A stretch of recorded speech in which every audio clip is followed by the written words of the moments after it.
नमस्कार, यो AB news खबरको संकेत हो। अहिले तपाई पालिकाहरूको खबर दिने नेपालको एकमात्र खबर बुलेटिन पालिका खबरमा हुनुहुन्छ। म करिश्मा कार्की। पालिका खबर बुलेटिन आइसिआइडीले एबी न्यूज खबरमा प्रत्येक दिन साँझ 6 देखि 7 बजेसम्म र दिउँसो 3 देखि 4 बजेसम्म पुनः प्रसारण गर्दै आइरहेको छ। देशभरका 77 जिल्लाका रेडियोबाट पनि यो खबर बुलेटिन प्रसारण भइरहेको छ। आजको पालिका खबर प्रारम्भ गरौं मूल खबरबाट। सुत्केरी आमाका लागि मेलुङले थाल्यो नौलो अभ्यास। स्वास्थ्य संस्थामा बच्चा जन्माउने आमालाई हातै 8,800 रुपैयाँ। बालुवा गिटी चोरलाई तह लगाउनै सकेनन् माग्दीका स्थानीय तहले। अवैध दोहनदेखि अनाधिकृत बेचबिखनले आकर्षक राजस्व गुमाउँदै स्थानीय सरकार। गतिला भवन बनाएर राम्रा शिक्षक ल्याए पनि विद्यार्थी ल्याउनै सकेनन् गल्याङका शिक्षण संस्थाले। विद्यालय भन्छ विद्यार्थीले महत्त्व नै बुझेनन्। 1 दशकदेखि अलपत्र छ गुल्मीको उदिनढुङ्गा बसपाट। भवन डिभिजन कार्यालय र इकाइ बीच आरोप प्रत्यारोप। रेसुङ्गा नगरपालिका अझै चुपचाप। नवबुद्ध नगरपालिकामा अब काउन्टरमा होइन खल्तीमा पैसा तिर्न पाइने नगरपालिका पुग्नेलाई भने ध्वनिमय बडापत्र सुनाउँदै 1 कप मिठो चिया। र बेदकोटका 25 विपन्न परिवारका लागि बन्ने भो 25 वटा चिटिक्कका घर। एकीकृत बस्तीमा राखेर रोटी होइन रोजी दिने पालिकाको तयारी।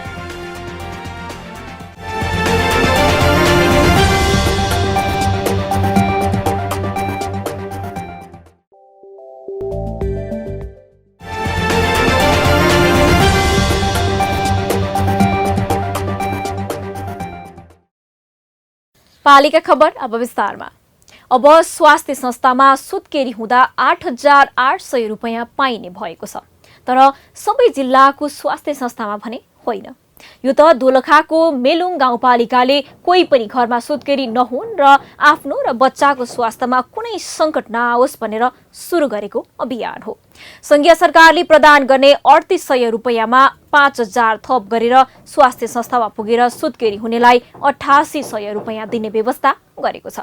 दोलखाबाट पालिका खबरदाता दिपशंकर चौलागाईको एक रिपोर्ट। नेपालमा स्वास्थ्य संस्था पुगेर सुत्केरी गराउनेको संख्या उपलब्धिमूलक सुधार हुन सकेको छैन।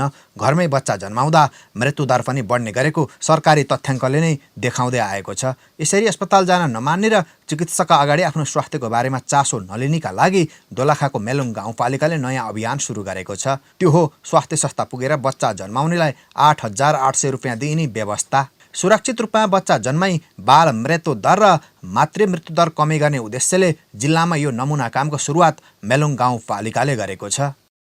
जन्मिँदाखेरि पनि तपाईको सुत्केरी स्याहार खर्च, सुत्केरी पोषण खर्च भनेर हामीले 5,000 दिने गरेका छौँ। यो करिब 100 जनाको हाराहारीमा हामीले यो आर्थिक वर्ष 77-78 को श्रावण 1 गतेबाट हामीले सुरु गरेका छौँ। मेलुङ गाउँपालिकाको 7 वडामा यो काम गरिरहेका छौँ।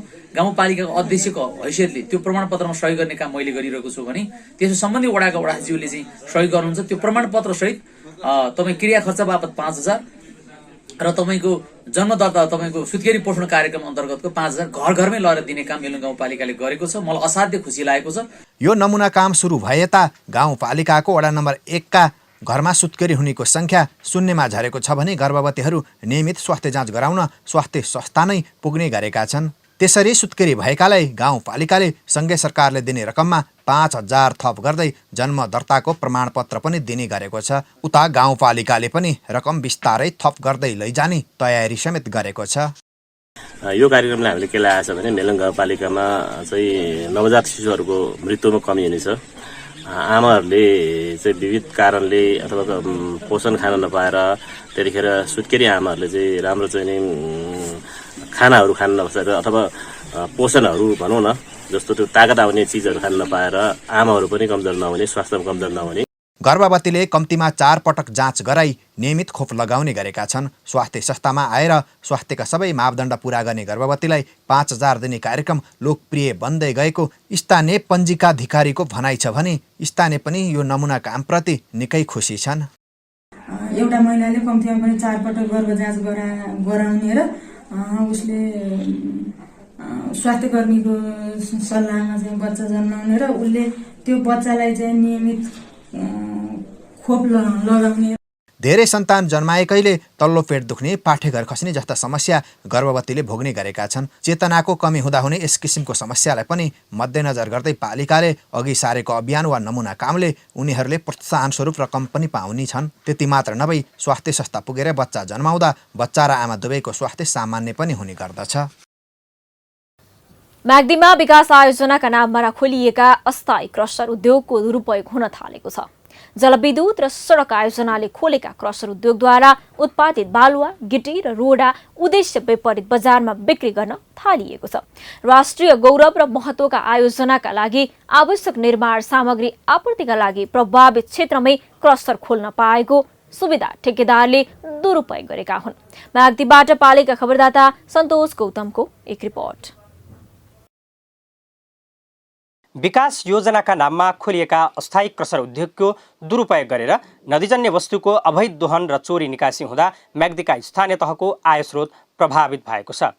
राष्ट्रिय गौरव तथा महत्त्वका सडक र जलविद्युत आयोजनाका लागि आवश्यक पर्ने गिट्टी, बालुवा, रोडा आपूर्तिका लागि प्रभावित क्षेत्रमै क्रसर खोल्न पाएको सुविधा दुरुपयोग हुँदै आएको छ। ठेकेदारबाटै जथाभावी डोजर प्रयोग गरेर उत्खनन गर्दा कटान, पहिरो जस्ता विपदको जोखिम पनि बढ्दै गएको छ। तर यो दिनहारी उनीहरूको काममा एउटा ढिलाइ भएको छ। यसले काममा चाँडै निरन्तर पाओस्। दोस्रो कुरो उहाँहरू यो खन्दाखेरि चाहिँ यतापट्टि उताबाट भित्र खनेर उता भित्र पनि थाल्नुभयो। त्यहाँ कतिपय लाली गुराँसहरू थियो। यतापट्टि ठाउँ हुँदा आउँदै अनियन्त्र खनिएको देखियो। जलविद्युत र सडक आयोजनाका लागि म्याग्दीको अन्नपूर्ण र रघुगङ्गा गाउँपालिकामा 6 वटा अस्थायी क्रसर उद्योग सञ्चालन भएका छन्।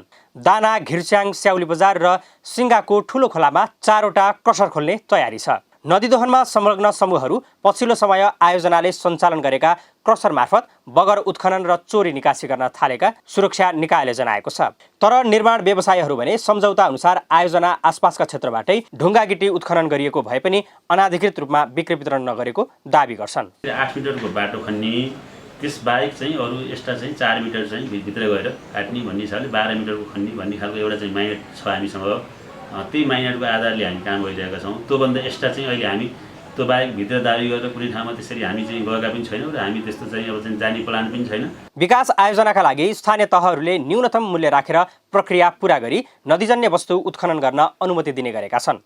गृह मन्त्रालयले गत महिना गरेको निर्देशनपछि म्याग्दीका स्थानीय तहमा नदीजन्य वस्तुको उत्खनन तथा निकासी सम्बन्धी ठेक्का प्रक्रिया अन्योलमा परेको छ। निर्माण सामग्रीको अभावले स्थानीय तहको आयस्रोत प्रभावित हुने हुँदा आपूर्तिलाई सहज बनाउँदै आयोजनाभन्दा बाहिर बिक्री वितरणमा कडाइ गर्नुपर्ने जनप्रतिनिधिहरूको भनाइ छ। यसको लागि चाहिँ जुन आयोजनाहरू सञ्चालन भएका छन् त्यो आयोजनाहरू सञ्चालन भएको आयोजनाको लागि आवश्यक पर्ने अब निर्माण सामग्रीको रूपमा जुन चाहिँ गिटी बालुवाको लागि क्रसर राख्ने व्यवस्था चाहिँ उनीहरूको सम्झौता अनुसार नै राख्न पाउने व्यवस्था छ र त्यो त्यसबाट उत्पादित वस्तुहरू स्वयं आयोजनाको लागि मात्रै प्रयोग चाहिँ गर्न पाउने हुन्छ। कोरोनाको जोखिम, लकडाउन, पहिरो, बाढी जस्ता बहानामा ढिलासुस्ती गरेका निर्माण व्यवसायीले मापदण्ड विपरीत डोजरको प्रयोग गरेर नदीजन्य वस्तु उत्खनन, प्रशोधन जारी राख्नु तथा बिक्री वितरण गर्ने नियतमाथि प्रश्न उठेको छ। यसमा सम्बन्धित निकायको ध्यान जान आवश्यक छ। उत्कृष्ट विषय छनौट गर्दै अध्ययन गर्नका लागि गाउँ छाडेर सहर पस्ने क्रम अझै रोकिएको छैन। गाउँघरमा जतिसुकै सुविधा र नयाँ विषयमा पढाइ हुन थाले पनि सोही विषयमा अध्ययन गर्नेको संख्या गाउँमा कम तर सहरमा भने बढी नै हुन्छ। यस्तै भएको छ स्याङ्जाको गल्याङ नगरपालिकालाई। विद्यालयसँग समन्वय गरेर नगरपालिकाले डिप्लोमा इन सिभिल इन्जिनियरिङको अध्ययन सुरु गरे पनि विद्यार्थी भने खासै आकर्षित हुन सकेका छैनन्। स्याङ्जाबाट पालिका खबरदाता सागर नेउपानेको एक रिपोर्ट। पछिल्लो समय सहरमा विद्यार्थीको रोजाइमा प्राविधिक शिक्षा हुन थालेको छ। व्यवस्थापन मानविकी भन्दा पनि इन्जिनियरमा विद्यार्थीको चाख बढ्दै गएको छ। तर सोही किसिमको अध्ययन गराउने हेतुले स्याङ्जाको गल्याङ नगरपालिकाले केही समय अघि विद्यालयसँग समन्वय गरेर डिप्लोमा इन सिभिल इन्जिनियरिङको अध्ययन सुरु गर्यो। 48 जनाको कोटा रहेको प्राविधिक शिक्षामा भने आधा मात्रै विद्यार्थी अध्ययन गरिरहेका छन्। भौगोलिक विकटताका कारण र विद्यार्थीको बुझाइमा नै समस्या हुँदा विद्यार्थीको सङ्ख्या बढाउन नसकिएको महेन्द्र दर्शन माध्यमिक विद्यालयको ठहर छ। तर जति विद्यार्थी हाल अध्ययनरत छन् उनीहरू पनि सन्तुष्ट छन्। सिभिल इन्जिनियरिङ सञ्चालनको लागि चाहिँ हाम्रो 48 कोटा हो। 48 जनाभन्दा बढी हामीले चाहिँ भर्ना गर्न सक्दैनौँ र त्यो 48 जना मध्ये पनि 4 जना चाहिँ फुल स्कलरसिपको हुन्छ। फुल स्कलरसिपको विद्यार्थीहरू चाहिँ हाम्रो प्रदेश कार्यालय गण्डकी प्रदेश कार्यालय सिटिबिटीको गण्डकी प्रदेश कार्यालयबाट चाहिँ विद्यार्थीहरू सिफारिस भएर आउँछन्। उनीहरूलाई चाहिँ हामीले भर्ना गर्नुपर्ने हुन्छ। जम्मा सेलेक्ट गर्ने भनेको हामीले चाहिँ यहाँबाट 44 जना।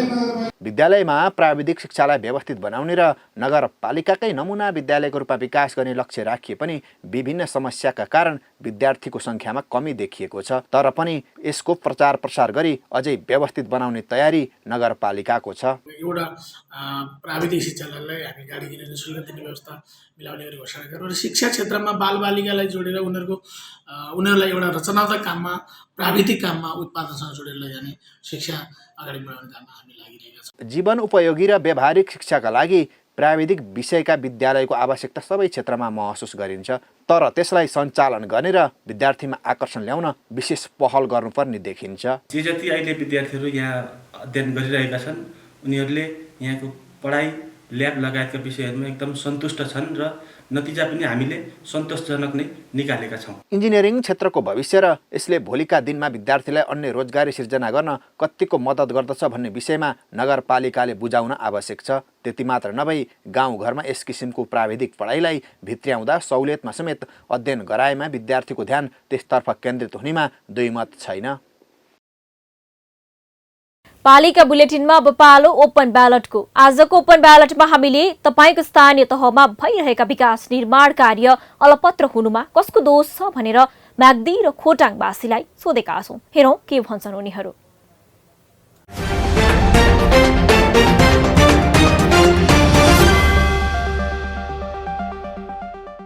यो बिडिङ प्रक्रियामा गइसके पछाडि त्यसको चाहिँ जसले अलिक कम मूल्यमा बनाउन सक्छ उसैलाई दिने एउटा प्रवृत्ति छँदै गयो।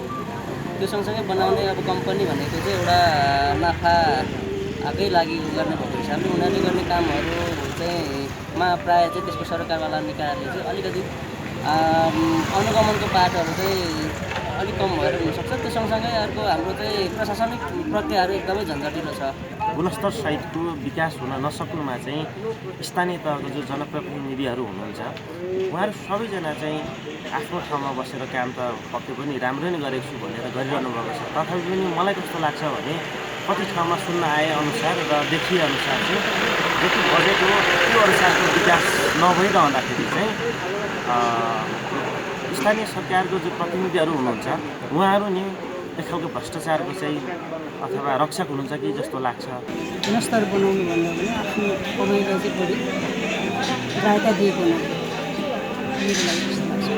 सम्बन्धित मन्त्रालय विभागको चाहिँ उदासीनता चासो नहुनु र ठेकदारले चाहिँ पर्याप्त मात्रामा चाहिँ जनशक्तिको परिचालन नगर्ने, यसलाई ढिलासुस्ती गर्ने र यहाँबाट चाहिँ थोरै काम गर्ने अनि मोबिलाइजेसन बुझ्ने अनि फरार हुने अथवा चाहिँ अन्यत्र कतै जाने कारणले चाहिँ नै समयमा सम्पन्न हुन सकेको छैन। यहाँ सडकलाई र हामी स्थानीयवासीहरूलाई यो पहिरोले वर्षेनी असर पारिरहेको छ र जब बर्खा लाग्छ त्यति बेला सम्बन्धित निकायले थोरै चासो देखाए जस्तो गरे र जब हिउँद लाग्छ अनि सुत्ने काम भएको छ। अब यहाँको चाहिँ सम्बन्धित अब निकायहरू उहाँहरूले चाहिँ अब काम कहिले सुरु गर्ने हो खै चालचुल छैन। अब अरू त रोडको काम सुरु गरिएको देखिएछ, बाटैभरि नेपाल अधिराज्यभरि प्रोजेक्टको कामहरू भइरहेछ। यो चाहिँ यो हिउँदो अब सुरु भइसकेर पनि अब चैत वैशाखदेखि त फ्लोट सुरु हुन्छ, तपाईँको बाढीहरू आउनु सुरु गर्छ।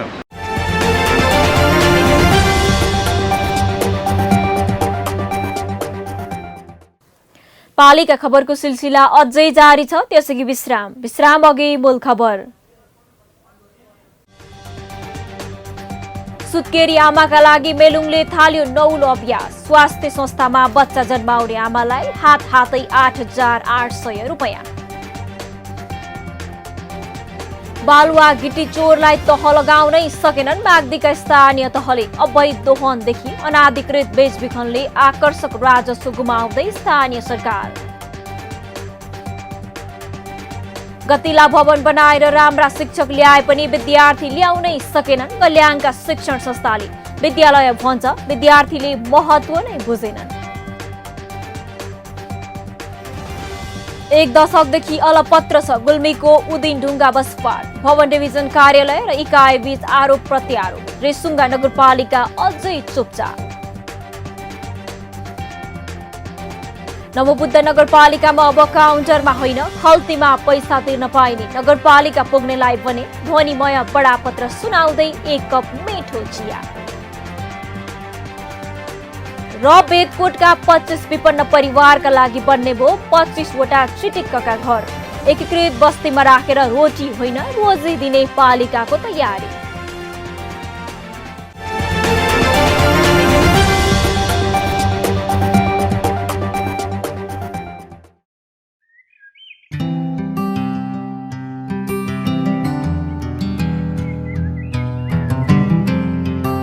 धारामा जाने, धारामा गइसकेपछि साबुन लिने, साबुन ल्याइसकेपछि सुरुमा चाहिँ फिज निकाल्ने, स्टेप 1 भन्छ। त्यसपछि एकले अर्को हातको औँलाको बिचमा चाहिँ मजाले रगड्ने, यसलाई स्टेप 2 भन्छ। त्यसपछि त्यस्तै गरी ब्याक, त्यसपछि अर्को हातले त्यो हातमाथि, यो स्टेप 3। त्यसपछि इन्टरलक गर्ने, फेरि अर्को हातले, यो 4। त्यसपछि यो हाम्रो त्यो इन्टरलक गर्दाखेरि बुढी औँला छुटेको थियो, अब बुढी औँला समेत हामीले धुने। त्यसपछि बाँकी हुन्छ औँलाको टुप्पामा अथवा नङभित्र चाहिँ भएको फोहोरलाई चाहिँ मजाले हत्केलामा रगड्ने। त्यसपछि अर्को हातले नि, यो स्टेप 6 भयो। यो धोइसकेपछि त्यो माडिसकेपछि फेरि धारामा चाहिँ सेम अप्लाई गरेर चाहिँ मजाले धुने।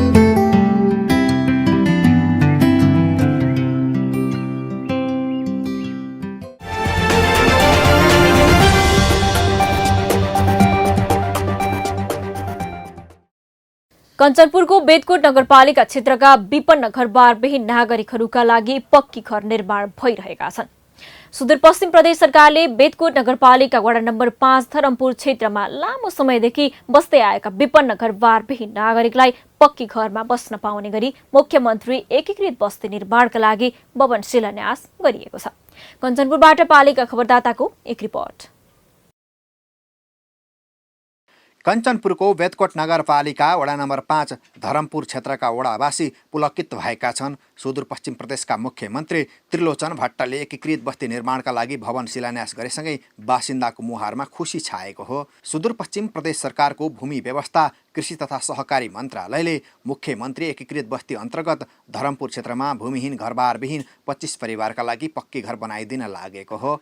नागार्जुन कन्स्ट्रक्सन कम्पनीले प्रति घर 7,40,000 दरले करिब 1,85,00,000मा असार मसान्तभित्र घर निर्माण गरिसक्ने टेन्डर पाएको छ। यसैगरी सुदूरपश्चिम प्रदेशका भूमि व्यवस्था कृषि तथा सहकारी मन्त्री विनिता चौधरीका अनुसार राज्यबाट पहुँच नपुगेका र पिछडिएका समुदायलाई लक्षित गर्दै बस्ती विकास गर्ने योजना अघि सारेको बताएकी छन्। हामीले कम्तीमा भूमिहीन लोकल जाति पछाडि परेका वर्ग र जोखिमयुक्त भएका बस्तीहरूलाई कम्तीमा हामीले सुरक्षित आवास एकीकृत बस्ती विकास गरेर हामी जानुपर्छ भनेर प्रदेश सरकारले हामीले सुरुवात गरेका छौँ। आज 2 ठाउँमा हामीले शिलान्यास गरेका छौँ। यहाँ प्रतिनिधि सभा सदस्य नरबहादुर धामीले भने जनतासँग गरेका बाचा पूरा गर्ने एकपछि अर्को खुड्किलोमा प्रवेश गरेको दावी गरेका छन्। असुरक्षित रूपमा बस्दै आएका नागरिकलाई सुरक्षित ढङ्गले बस्न घरको प्रबन्ध मिलाउँदा नागरिकमा देखिने खुसीले नै सन्तुष्ट मिल्ने उहाँको तर्क छ। सुरक्षित आवासमा केवल चाहिँ घरको छाना मात्रै लाउने भन्ने खालको चाहिँ शहरी विकास मन्त्रालयको कार्यक्रम छ।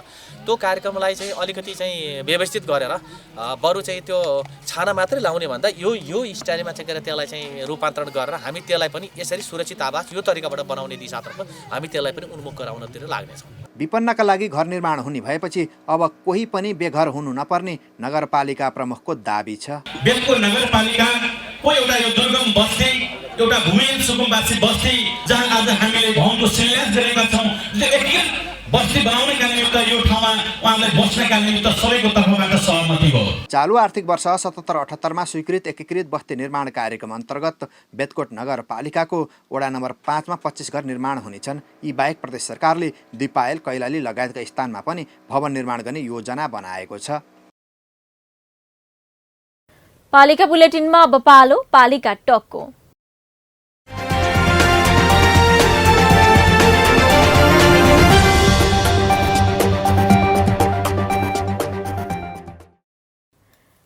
जनप्रतिनिधिले स्थानीय तह हाँकेको 3 वर्ष भयो।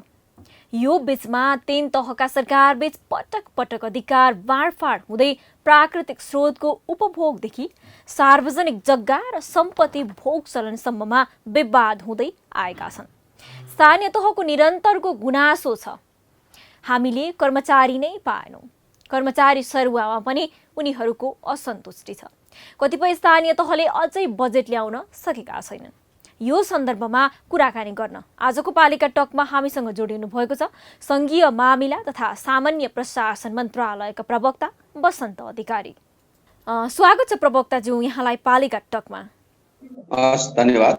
हजुर प्रवक्ताज्यू, स्थानीय सरकारको सधैँको गुनासो छ केन्द्रले पर्याप्त कर्मचारी दिएन, नियुक्ति गर्ने अधिकार पनि छैन, कर्मचारी नभएर आर्थिक गतिविधि समेत ठप्प भयो भन्छन्। किन यस्ता गुनासो आइरहन्छन् बताइदिनुहोस् न। विशेष गरिकन प्रमुख प्रशासक अधिकृत सङ्घीय सरकारले पठाउने हो, सङ्घीय मामला तथा सामान्य प्रशासन मन्त्रालयले पठाउने हो भने अरू कर्मचारीहरू चाहिँ हामीले समायोजन ऐन 2075 अन्तर्गत विभिन्न पालिकाहरूमा कर्मचारी समायोजन भएर गइसकेको र त्यसपछि रिक्त हुने पदहरू सम्बन्धित पालिकाले नै लोकसेवा आयोग मार्फत माग गरेर पदपूर्तिको प्रक्रिया बढाउने हो।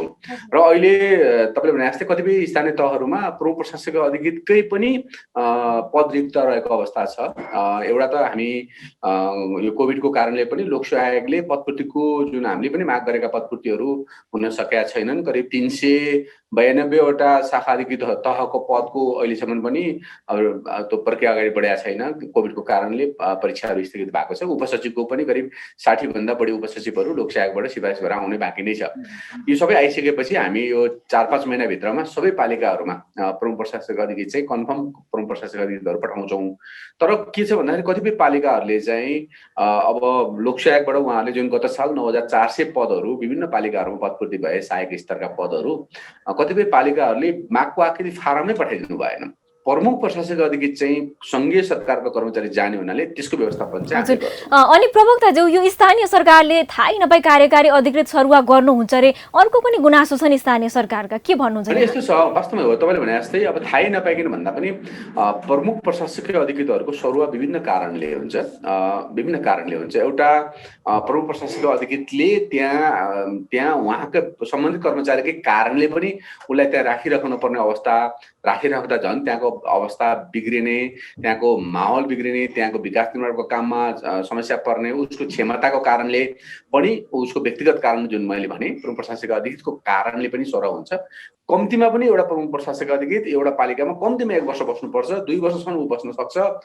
त्यहाँ 1 वर्ष या 2 वर्षसम्म बस्नको लागि आवश्यक माहौल, आवश्यक वातावरण, कार्य वातावरण मिलाउने जिम्मेवारी सम्बन्धित पदाधिकारीको पनि हुन्छ प्रवक्ताज्यू, अध्यक्षज्यूको पनि हुन्छ। त्यो सबैको समन्वयमा सहकार्यमा त्यहाँको बस्ने वातावरण चाहिँ तय हुन्छ। यसर्थ पनि हामी पनि छिटो छिटो सर गर्नको लागि सङ्घीय मामला मन्त्रालय पनि हामी लालायत छैनौँ। कर्मचारीहरू 1 वर्षसम्म बस्नुपर्छ भन्ने नै हाम्रो पनि सोच हो। र अब अहिले बिचमा हामीले यो कुरामा अलिकति चाहिँ सफलता पनि प्राप्त गरेका छौँ। अहिले छिटो छिटो सरुवा चाहिँ भएको छैन। हजुर प्रवक्ताज्यू, कर्मचारीहरू काम चाहिँ स्थानीय तहमा गर्छन्, उनीहरूको कासमु चाहिँ मन्त्रालयको सचिव स्तरबाट गरिन्छ। कासमुको अधिकार सम्बन्धित पालिकालाई दिए त जनप्रतिनिधि र कर्मचारी बीच अहिले देखिँदै आएको अधिकांश विवाद समाधान हुन्थ्यो होला नि, होइन? यतातिर प्रशासन र सरकारको ध्यान चाहिँ किन जान नसकेको? प्रशासनिक अधिकार छ नि। अब कासमोमै हाम्रो पद्धतिमै कासमो जुन कार्य सम्पादन मूल्याङ्कनको पद्धति निजामती सेवा ऐन नियमावलीले गरेको छ त्यो अलिकति वस्तुपरक बनाउनु पर्छ। यहाँले भने जस्तै त्यहाँ चाहिँ 360 डिग्री मूल्याङ्कन भन्छ कि सबै पक्षबाट मूल्याङ्कन गर्ने परिपाटीको विकास गरियो र कासमोलाई वस्तुपरक बनाइयो भने हुन्छ। अहिले चाहिँ के छ भने वस्तुपरक छैन। कार्य सम्पादन मूल्याङ्कन टोटल्ली प्रशासनिक काम हो। उसको तुरुन्तै सुपरिवेक्षक र पुनरावलोकनकर्ता चाहिँ चाहिँ कानुनमा व्यवस्था भए अनुसार निर्वाचित जनप्रतिनिधि राजनीतिक व्यक्ति हुन सक्दैन। उसको प्रशासनिक नेतृत्व जसले गरेको छ उसैले नै उसको सुपरिवेक्षण गर्ने, उसैले पुनरावलोकन गर्ने, पुनरावलोकनकर्ताको रूपमा काम गर्ने र पुनरावलोकन समिति भन्ने हुन्छ, 3 तहको मूल्याङ्कन हुन्छ। त्यो अहिलेको मौजूदा कानुन नियामक सेवा ऐन नियावलीले गरेको व्यवस्था त्यो हो। तपाईँले भने जस्तो सबै पक्षको त्यहाँको निर्वाचित जनप्रतिनिधिको पनि मूल्याङ्कन, त्यहाँका सेवाग्राहीहरूको पनि मूल्याङ्कन, त्यहाँको समग्र उसको चाहिँ पक्षको मूल्याङ्कन गर्ने हिसाबले कार्य सम्पादन मूल्याङ्कनलाई पद्धतिलाई परिवर्तन गर्नुपर्छ भन्ने चाहिँ आवाज उठ्छ। जहिले पनि वस्तुपरक बनाउनु पर्यो भन्ने आवाज उठ्छ। त्यो कुरा चाहिँ ग्याप छ, तर पूर्ण रूपेण चाहिँ निर्वाचित जनप्रतिनिधिले नै कर्मचारीको कार्य सम्पादन मूल्याङ्कन गर्ने भन्ने कुरा चाहिँ अहिले कानुनी व्यवस्था छैन। हजुर, केही दिन अघि कर्मचारी हाजिर नगराएको भन्दै 35 स्थानीय तहका अनुदान कटौती भयो। कर्मचारी समायोजन प्रक्रियामा स्थानीय तहसम्म मन्त्रालयले समन्वय नगरेको हो कि या केन्द्रले स्थानीय सरकारलाई नटेरेको? प्रवक्ताज्यू, के हो यो चाहिँ? अहिले धेरै स्थानीय तहमा प्राविधिक कर्मचारीहरू विशेष गरिकन 6औं तहका प्राविधिक इन्जिनियरहरू, 5औं तहका ओभरसियरहरूलाई हाजिर नगराइकन फिर्ता पठाउने र त्यहाँ करारमा कर्मचारी राख्ने जुन अहिले देखिएको छ यो वास्तवमा कानुन विपरीत हो। स्थायी कर्मचारी गइसकेपछि करारका कर्मचारीलाई हटाउनुपर्छ। करार भनेको शर्तै त्यही हुन्छ, स्थायी कर्मचारी आएपछि सो त हट्टिने हुन्छ। र अर्को फेरि के पनि क्लियर गर्नु पर्यो भने मान्छे करारमा राख्ने होइन, सेवा करारमा लिने हो। कानुनी व्यवस्था चाहिँ सेवा करार हो, करार सेवा होइन। मान्छेलाई करारमा नियुक्ति दिने होइन, सेवा उसको सेवा चाहिँ करारमा लिने हो। तर हाम्रो अहिले प्रचलन चाहिँ पालिकाहरूमा मान्छेलाई करारमा नियुक्ति गर्ने जुन प्रचलन छ त्यो पनि कानुन विपरीत छ। त्यसको पनि वास्तवमा सम्बन्धित पक्षले ध्यान दिनुपर्छ। र अर्को तपाईँले भने जस्तो अहिले हामीले 35वटा स्थानीय तहको अनुदान कटौती भनेको विषय के हो भन्दा लोकसेवाबाट सिफारिस भएर गएको छ, त्यो कर्मचारी त्यहाँ हाजिर हुन पाएको छैन। कर्मचारी फिर्ता भएर सङ्घीय सरकारकोमा आएको छ। अहिले उसले तलब खानको लागि LMBSमा इन्ट्री हुनुपर्छ, उसको नामसहित तलब खाने व्यवस्था, नामसहितको विवरणको आधारमा मात्रै तलब खाने व्यवस्था हुन्छ। तर उसले उसको दरबन्दी उसलाई सिफारिस गरिएको तह भनेको स्थानीय तह हो। त्यो तहको लागि त्यो दरबन्दी किटेर नै उसको चाहिँ तलब चाहिँ स्थानीय तहमा व्यवस्था भइसकेको हुन्छ। यसर्थ ती कर्मचारीहरूलाई जब स्थानीय तहमा सिफारिस भएका कर्मचारीलाई स्थानीय तहले हाजिर नगराएपछि केन्द्रमा ल्याउनु पर्यो र सङ्घमा विभिन्न ठाउँमा काम लगाइएको छ। ती कर्मचारीले खाएका तलब चाहिँ चैत्र मसान्तसम्मको तलब चाहिँ हामीले कट्टा गरेका छौँ। उहाँहरूको चाहिँ अनुदानबाट प्रवक्ताज्यू, अन्तिममा नेपाल सरकार मन्त्री परिषदबाट निर्णय भयो त्यो विषय। हजुर, हामी अन्तिममा तपाईहरूले स्थानीय र प्रदेश सरकारलाई सार्वजनिक जग्गा आफू खुसी भाडामा नलगाउनु भन्नुभयो। जवाफमा स्थानीय तहका जनप्रतिनिधिले संस्थागत रूपमा गिटी बालुवा झिक्न नरोक्नु भन्दै खबरदारी गरिरहेका छन्। मन्त्रालयको तर्फबाट यस्ता कुरामा समन्वय चाहिँ हुँदैन प्रवक्ताज्यू? कुनै पनि सार्वजनिक जग्गा उपयोग गर्नुभन्दा अगाडि त्यो जग्गाको कानुन रूपमा जग्गा प्राप्ति ऐन 2034 र जग्गा लिजमा लिने सम्बन्धी कार्यनीति 2071 मा भएको व्यवस्था बमोजिम उहाँहरूले त्यहाँबाट सिफारिस गर्नुपर्छ प्रमुख जिल्ला अधिकारीको संयोजकको कमिटीले। त्यसपछि मन्त्रालय मार्फत क्याबिनेटबाट मात्रै त्यो हक हस्तान्तरण हुन्छ। त्यो विषय कानुनी व्यवस्था नै हो। तर यो कानुनी प्रावधानलाई ख्यालै नगरिकन, कानुनी व्यवस्थालाई मतलबै नगरिकन कतिपय स्थानीय तहले कुनै आमा समूहको नाममा, कुनै युवा समूहको नाममा, कुनै क्लबका नाममा, कुनै समुदायका नाममा सरकारी जग्गा, सार्वजनिक जग्गा, जङ्गलका जग्गाहरू जुन चाहिँ उपयोग गर्न दिने जुन गुनासो आइसकेपछि हामीले कानुनी व्यवस्थालाई, यो छ है कानुनी व्यवस्था, कानुनी व्यवस्था भन्दा विपरीत कसैले पनि, कानुन भन्दा माथि कोही पनि हुँदैन, कानुनी राज्य हो यो, असर्थ कानुनको पालना गरौँ भनेर मात्रै समन्वय गरेको हो। त्यो समन्वयकारी परिपत्र हो। त्यसमा चाहिँ त्यो कुनै हस्तक्षेपकारी भन्ने कुरा चाहिँ विषय, हस्तक्षेपका विषय कुनै लेखिएका छैनन्। त्यो भनेको कानुनको कुरा चाहिँ उहाँहरूलाई भनिदिएको मात्रै हो। हजुर, यो व्यस्तताको बावजुद पनि हामीलाई समय दिनुभयो, यहाँलाई धेरै धेरै धन्यवाद प्रवक्ताज्यू। हस्, थ्याङ्क यू।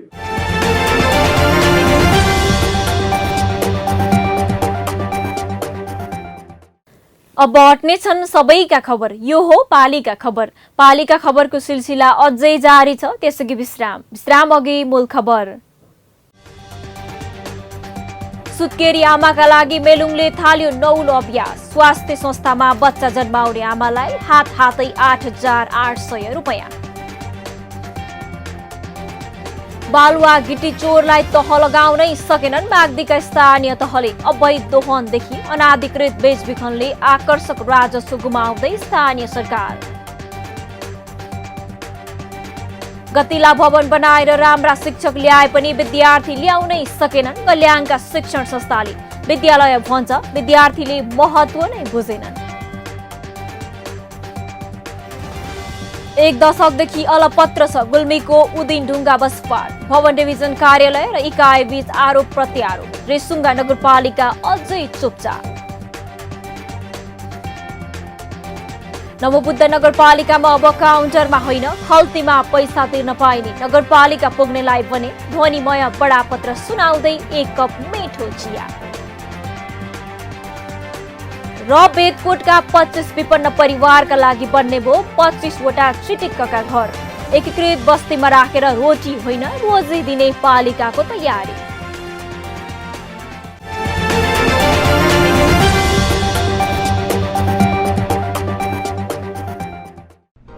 जन जनको आशा भरोसा र विश्वास हो पालिका। जनताद्वारा जनताले जनताकै लागि शासन गर्ने संयन्त्र हो पालिका। उसो भए जनताले के पाइरहेका छन्, के थिए त अपेक्षा? नेतृत्व, नीति र व्यवहार सही छ? बजेट, कार्यक्रम र अभियान पर्याप्त छन्? गरेन, भएन, हुँदैन मात्र भन्ने कि अब यसो गरौँ र यसरी गरौँ पनि भन्ने? पहरेदारी र खबरदारीसँगै अब दिशानिर्देश गर्नु छ। हाम्रो स्थानीय सरकारलाई सचेत गराउने हाम्रै समाचारले हो। अब अट्नेछ सबैको खबर। यो हो पालिका खबर।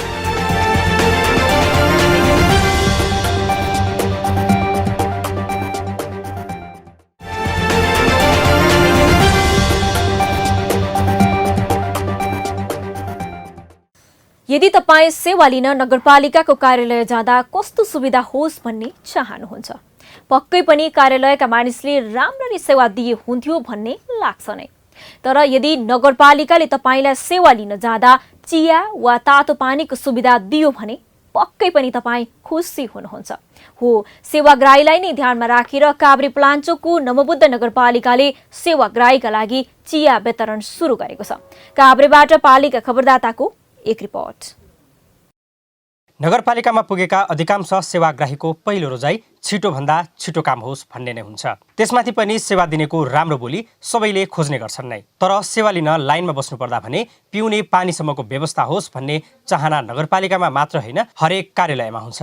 त्यसैलाई मध्यनजर गर्दै नवबुद्ध नगरपालिकाले चियाको व्यवस्था गरेको छ। यसैगरी नगरपालिकाले ध्वनिसहितको बडापत्रको पनि व्यवस्था गरेको छ। अब कार्यालय सुरु हुने बेला राष्ट्रिय गान र नगर गानपछि कर्मचारी कार्यालय प्रवेश गर्नेछन् भने त्यसपछि बडापत्र पढ्न नसक्ने सेवाग्राहीलाई लक्षित गर्दै ध्वनिसहितको बडापत्र प्रसारण हुनेछ। ध्वनिसहितको बडापत्रमा नेपाली मात्र नभई तामाङ भाषामा पनि प्रसारण हुनेछ। साथै परिसरमा फ्री वाइफाईको समेत व्यवस्था गरिएको छ। यस्तै महिला कर्मचारी वा महिला सेवाग्राहीलाई अटोमेटिक सेनिटरी प्याड डिस्पेन्सरको समेत व्यवस्था गरिएको छ। सबै राम्रो सुरुवात गरेका छौँ र जनताको लागि हामीले प्रभाव हुने काम गरेका छौँ र यो कुरा चाहिँ हामीले भोलि वडासम्म पनि वडाको जनताहरूले पनि सुन्नु पायो भने अझ राम्रो हुन्छ र हामीले वडासम्म पनि बिस्तारै विस्तार गर्नुपर्छ भन्ने कुरा हामी कार्यकारी प्रशासकीय प्रमुखसँग नगरपालिका प्रमुखसँग र सबैसँग बसेर हामी सल्लाह गर्नेछौँ र भोलि जनताले सेवा सुविधा राम्रोसँग पाओस् भन्ने चाहन्छु। यी बाहेक नगरपालिकामा सेवाग्राहीलाई लक्षित गर्दै ई पेमेन्ट सेवा सुरु भएको छ। नगरपालिकाले राजस्व डिजिटल प्रणाली मार्फत भुक्तानी गरी ई पेमेन्ट सुरु गरेको हो।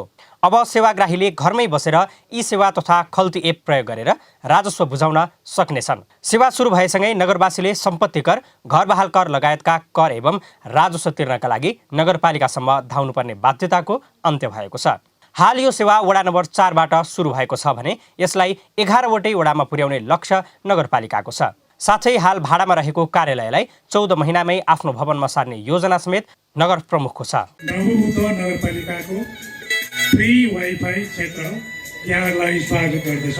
यस्तै नगरपालिकाले यसअघि 2 जना विद्यार्थीलाई कक्षा 11मा पढ्न लाग्ने खर्चमा थप 65,000 रुपैयाँको चेक हस्तान्तरण गरेको छ। नगरपालिकाले हालसम्म 7 जना बालबालिकाको शिक्षाका लागि अभिभावकत्व ग्रहण गरेको छ भने नगर प्रमुख तिमल सिन्हाले आफ्नो व्यक्तिगत रकमबाट बालबालिकाको शिक्षाका लागि सहयोग गर्दै आएका छन्।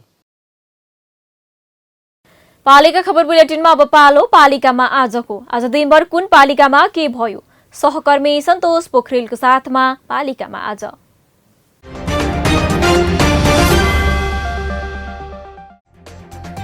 बैतडीको दोकडा केदार गाउँपालिकाको घोडेधारमा ट्र्याक्टर दुर्घटना हुँदा चालक नरेश बहादुर विष्टको घटनास्थलमै मृत्यु, ट्र्याक्टर प्रहरीको नियन्त्रणमा।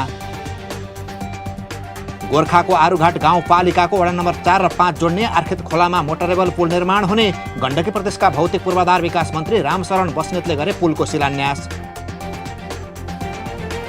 रौतहटको फतुवा विजयपुर नगरपालिकाले आफ्ना नगरवासीले उपभोग गरेको बिजुलीको महसुल तिरिदियो। गत असोजदेखि नगरभरिकै सबैको विद्युत महसुल तिरिदिने नीतिगत निर्णय। विराटनगर महानगरपालिकाले मङ्सिर 21 गतेको बैठकबाट सुरक्षा मापदण्ड अपनाएर विद्यालय खोल्न अनुमति दिएसँगै महानगर क्षेत्रका विद्यालय खुले। पहिलो दिनै विद्यालयमा विद्यार्थीको उत्साहजनक सहभागिता। चुरे तथा वन जङ्गल संरक्षणमा 2 नम्बर प्रदेश सरकारले चासो नदेखाएको भन्दै विभिन्न माग राख्दै चुरे तथा वन जङ्गल संरक्षण अभियानले जनकपुरमा सङ्घर्षका कार्यक्रम घोषणा गर्यो। 5 बुँदे माग राख्दै आन्दोलनको घोषणा। ललितपुरको महालक्ष्मी नगरपालिका र राष्ट्रिय वाणिज्य ब्याङ्क बीच सम्झौता, अब नगरवासीले सहुलियतपूर्ण कर्जा पाउने। खोटाङको दिप्रुङ चुइचुममा गाउँपालिकाले कृषि र पशु विकास प्राविधिक नियुक्ति गर्यो, अब स्थानीयको कृषि उत्पादन बढ्ने। बैतडीको मेलौली नगरपालिकामा औद्योगिक ग्राम स्थापना हुने, उद्यमशीलता र रोजगारी सिर्जना गर्न औद्योगिक ग्राम। पर्साको बेरगञ्ज महानगरपालिका 6 मिना बजारमा भण्डारण गरिराखेको ठूलो परिणामको प्याज प्रहरीले बरामद गर्यो। बरामद गरेको प्याज थप कारबाहीका लागि वीरगञ्ज भन्सार कार्यालयमा बुझाइयो। बाँकेको कोहलपुर नगरपालिकाभित्र रहेका गन्धर्वलाई गरियो बसोबासको व्यवस्था। नगरपालिका र तराई समृद्धि विकासको आर्थिक सहयोगमा स्थानीय उपभोक्ता समितिले घर निर्माण गरे। पोखराको फेवाताल बीचमा रहेको प्रसिद्ध धार्मिक स्थल बाराई मन्दिर पुनः खुला। मन्दिर प्रवेशका लागि भौतिक दूरी कायम गर्दै एउटा मात्र बाटो प्रयोग गर्नुपर्ने। चितवनको माडी नगरपालिकामा अयोध्याधाम निर्माण गर्न गृहयोजना सहितको विस्तृत परियोजना प्रतिवेदन DPR तयार, अब काम अघि बढ्ने। मोरङको बेलबारी 9 माझी गाउँमा नारायण आचार्यले सञ्चालन गरेको कुखुरा फार्ममा आग लागि, 900 चल्ला जलेर नष्ट। पर्वतको फलेवास नगरपालिका 2 को वडा कार्यालय भवन निर्माण हुने, नगर प्रमुख पदम पाडी शर्माले गरे भवनको शिलान्यास। सोलुखुम्बुको सोलु दुधकुण्ड नगरपालिकाको फुलेलीमा बल्ल पुग्यो गाडी, नगरवासी उत्साहित। गुल्मीको मुसिकोट नगरपालिकाको आयोजनामा ग्रामीण उद्यम सम्बन्धी 3 दिने तालिम सम्पन्न, 20 उत्कृष्ट उद्यमीलाई नगरले गर्यो सम्मान। सुशासन नभएको भन्दै कञ्चनपुरको बेलौरी नगरपालिकामा नेपाली काङ्ग्रेसले लगायो ताला, कामकाज प्रभावित। चितवनको इच्छा कामना गाउँपालिकामा इच्छा कामना अस्पताल निर्माण हुने, अब पालिकावासीले पाउने भए घर नजिकै स्वास्थ्य सेवा। कोरोनाका कारण लामो समयदेखि बन्द रहेका काठमाडौँ महानगरपालिका क्षेत्रभित्रका विद्यालय तत्काल नखुल्ने, विद्यार्थीको पठन पाठन प्रभावित। र समुदाय प्रहरी साझेदारी कार्यक्रम अन्तर्गत उदयपुरको कटारी नगरपालिकाले दियो इलाका प्रहरी कार्यालयका थुनुवाका लागि 1 थान टिभी।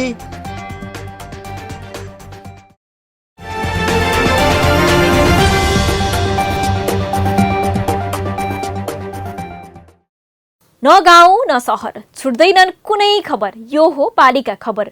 पालिका खबरको सिलसिला अझै जारी छ, त्यसअघि विश्राम अघि मूल खबर। सुत्केरी आमाका लागि मेलुङले थाल्यो नौलो अभ्यास। स्वास्थ्य संस्थामा बच्चा जन्माउने आमालाई हातै 8,800 रुपैयाँ। बालुवा गिटी चोरलाई तह लगाउनै सकेनन् माग्दीका स्थानीय तहले। अवैध दोहनदेखि अनाधिकृत बेचबिखनले आकर्षक राजस्व गुमाउँदै स्थानीय सरकार। गतिला भवन बनाएर राम्रा शिक्षक ल्याए पनि विद्यार्थी ल्याउनै सकेनन् कल्याणका शिक्षण संस्थाले। विद्यालय भन्छ विद्यार्थीले महत्त्व नै बुझेनन्। 1 दशकदेखि अलपत्र छ गुल्मीको उदिनढुङ्गा बसपाट। भवन डिभिजन कार्यालय र इकाइ बीच आरोप प्रत्यारोप। रेसुङ्गा नगरपालिका अझै चुपचाप। नवबुद्ध नगरपालिकामा अब काउन्टरमा होइन खल्तीमा पैसा तिर्न पाइने। नगरपालिका पुग्नेलाई भने ध्वनिमय बडापत्र सुनाउँदै 1 कप मिठो चिया।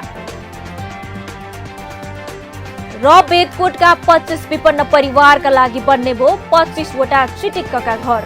एकीकृत बस्तीमा राखेर रोटी होइन रोजी दिने पालिकाको तयारी।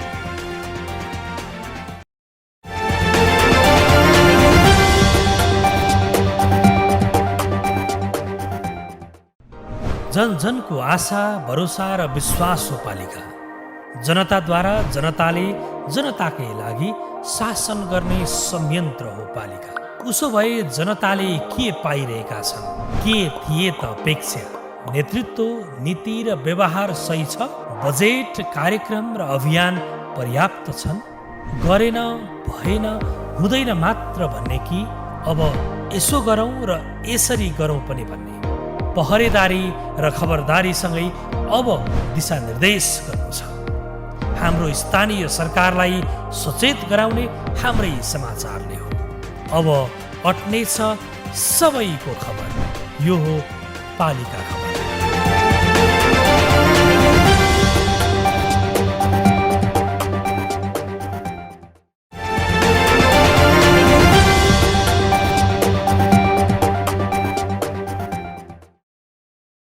गुल्मीको सदरमुकाम तमघासको उदिनढुङ्गामा निर्माणाधीन बस पार्क र टिकट काउन्टर भवन अलपत्र परेको छ। विक्रम सम्वत 2068 सालबाट निर्माण सुरु भएको भवन सरकारी निकायले प्राथमिकता नदिँदा वर्षौंदेखि अलपत्र परेको हो। भवन अलपत्र पर्दा बस पार्क पनि व्यवस्थित हुन सकेको छैन।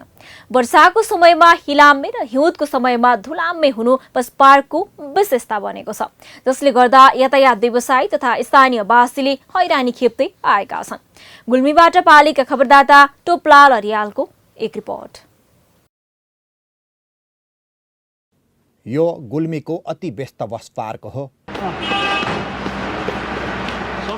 दृश्यमा देखिएका यी धुलो उदिनढुङ्गा बस पार्कको विशेषताको प्रतीक हो, किनकि यो नियति झण्डै 9 वर्षदेखि स्थानीयवासी र यातायात व्यवसायीले भोग्दै आएका छन्। बस पार्कको आधार निर्माण गरेको करिब दशक भयो, तर अझै व्यवस्थित हुन सकेको छैन। बस पार्क व्यवस्थित बन्ने आशमा 4 रोपनी जग्गा उपलब्ध गराएका स्थानीय अहिले उल्टै हिलो र धुलोसँगैको दुर्गन्धले पीडित बन्नु परेको छ। भवनमा बिग्रेका गाडी राख्ने, गाई गोरु ओत लाग्ने, सडक बालबालिका सुत्ने र दिशा पिसाब गर्ने गरेकाले दुर्गन्धित बन्दै गएको छ, जसबाट यातायात व्यवसायी पनि दिक्क बनेका छन्। बाइट ठेकदारको कमी हो कि राज्यको कमी हो कि यो काम अल्पत्र भएछ। कमसेकम हामीलाई यहाँ भवन बन्दाखेरि कमसेकम पानी आउँदाखेरि त्यो मुनि गएर ओत्तिनलाई अलि हामी यातायात व्यवसायीलाई अलि सहजीकरण भयो कि भन्ने हामीलाई धेरै आशा लाग्थ्यो। यो राज्यको कमी हो कि यो स्थानीय तहको कमी हो कि यो अब अहिले गाउँ गाउँमा सिंहदरबार भन्छ होइन, स्थानीय तहको पनि यसमा नजर गएको छैन। पछिल्लो समय बस पार्क भन्दा सडकमै धेरै सवारी साधन रोकिन्छन्। अहिलेकै अवस्थामा 30% बस, मिनी बस र जिपहरू मात्रै बस पार्कमा छिर्छन्। 70% सवारीको पार्किङ सडक छेउ नै हो। बस पार्क व्यवस्थित नभएको र निर्माणाधीन भवन अलपत्र परेको कारण उदिनढुङ्गा चोकको ओह्रालोमा काउन्टर छन्। जग्गा प्राप्त भए पनि काम नहुँदा बाटोमै भाडामा काउन्टर लिएर गाडी छुटाइरहेका गुल्मीका यातायात व्यवसायी समितिको गुनासो छ। अब बजेट आउँछ कहाँ के गरेर आउँछ, यो त्यहाँ चाहिँ अब काउन्टर भएको यदि हामीहरूलाई पनि धेरै सहज हुन्थ्यो होइन। यो घरमा बसेको छ होइन, त्यो काउन्टर नगरेको कारणले अब यो घरमा भाडा तिरेर बस्नुभन्दा त्यहाँ बसेर अब त्यहाँ टोइलेट बाथरुमहरू हुन्थ्यो है। यो पेसेन्जरहरूले पनि अब टोइलेट बाथरुम नभएको कारणले पनि धेरै दुःख पाइरहेको छ। बस पार्क भवन र अन्य संरचना निर्माणका लागि 72 सालमा शहरी विकास तथा भवन डिभिजन कार्यालय पाल्पाले 4 करोड 51 लाख निर्धारण गरेको थियो। 2073 सालमा 60 लाखको मात्र टेन्डर गरियो। सोही बराबरको काम पनि भएको छ। त्यसपछि कार्यालयले 74 को वैशाखमा 3 करोडको टेन्डर आह्वान गर्यो। 76 को वैशाखमा 60 लाख विनियोजन भयो। वर्षौं बस पार्क अलपत्र परे पनि बजेट अभावमा रेसुङ्गा नगरपालिका भने मुख दर्शक बाहेक अरू केही पनि गर्न सकेको छैन। अहिले त्यहाँ बारम्बार पत्रचार गरेका छौँ र हरिवा सङ्घीय कार्यालय सहकारीलाई सोद्धा पनि माथि हामीले धेरै पत्रचार गरेका छौँ। बजेटको व्यवस्था भएको छैन। बजेटको व्यवस्था भयो भने त्यसलाई अब मान्यज्यूलाई भनेर हामीले छिटोभन्दा छिटो त्यसलाई केही न केही गर्नुपर्ने महसुस देखेका छौँ। पहिले शहरी विकास तथा भवन डिभिजन कार्यालय पाल्पा मातहतमा रहेको भवन अहिले शहरी विकास तथा भवन निर्माण विभाग सङ्घीय आयोजना कार्यान्वयन इकाइ भैरवा मातहतमा छ। विकास तथा भवन डिभिजन कार्यालय पाल्पाले लापरवाही गरेका कारण भवन समयमै निर्माण हुन नसकेको आरोप इकाइको छ।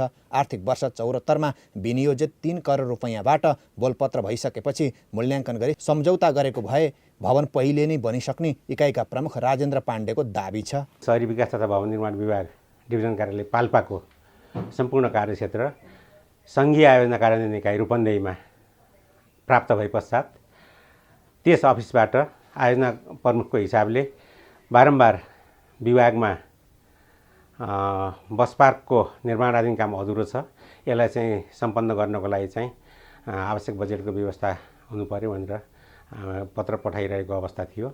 एक अर्कालाई दोष देखाएर दशकदेखि अलपत्र बस पार्क निर्माणले अन्तिम रूप पाउँदैन, जसलाई सम्बन्धित निकायले समाधान गर्न तदारुकता देखाउनु आवश्यक छ।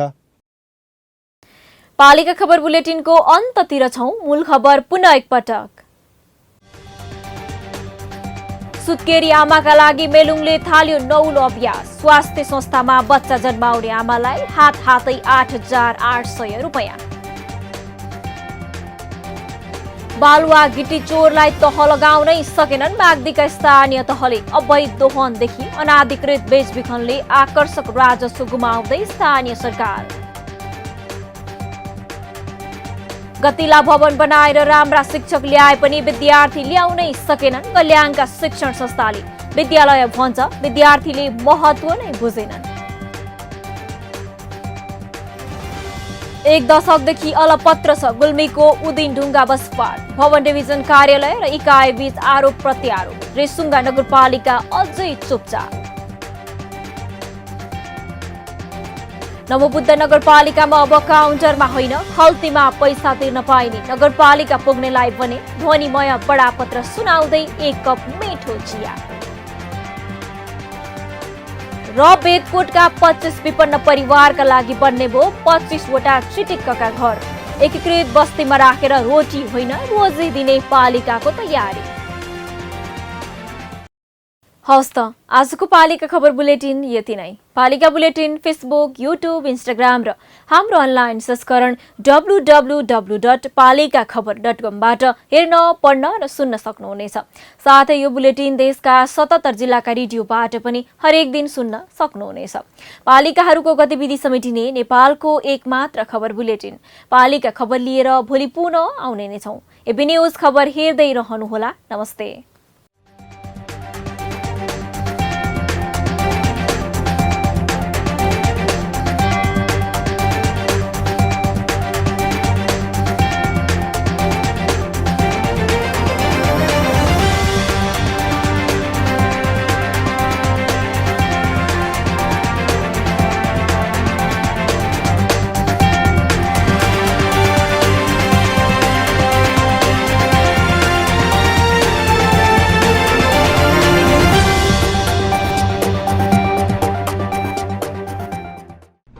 जन जनको आशा, भरोसा र विश्वास हो पालिका।